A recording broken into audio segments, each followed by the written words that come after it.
Jilaisi sapsi damuna Nitilung dong le leng vain kaum Halini kuto hin kuto pa pathe Damna koni kaya din so so Nung tanda may bilaya kalenge Sung tinsan tin kataw me yan thege Kataw na sang kapaka Dam na huy thi hung nung han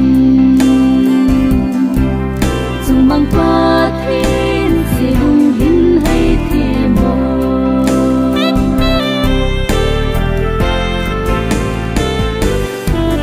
Sung sung a dia si lung cái gel ôm le Cả tôi tinh lệ cả ang cô ya tình yên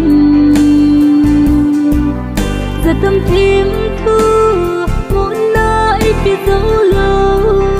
Có cây nắng lâu ở quân đã đinh hùng lâu Nung tên áo mình đi lại cơ lê nhẹ Xuân tên gian tin kết tao về dân thế kê Cả tao là sang ta bạc ca Đam na huy thi hung nung hàn Dùng mang qua thiên sẽ lung hin hay thi mô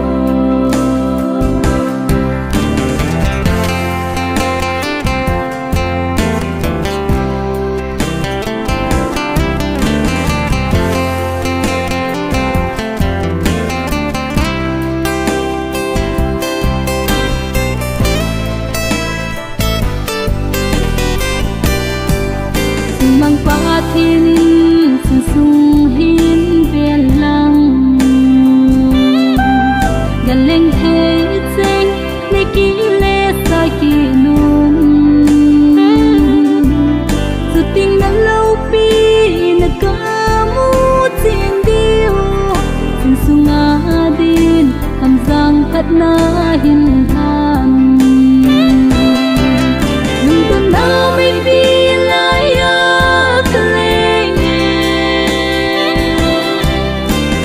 gian tin kết tao về dân thế kê Cả tao là sang ta bạc ca Đam na huy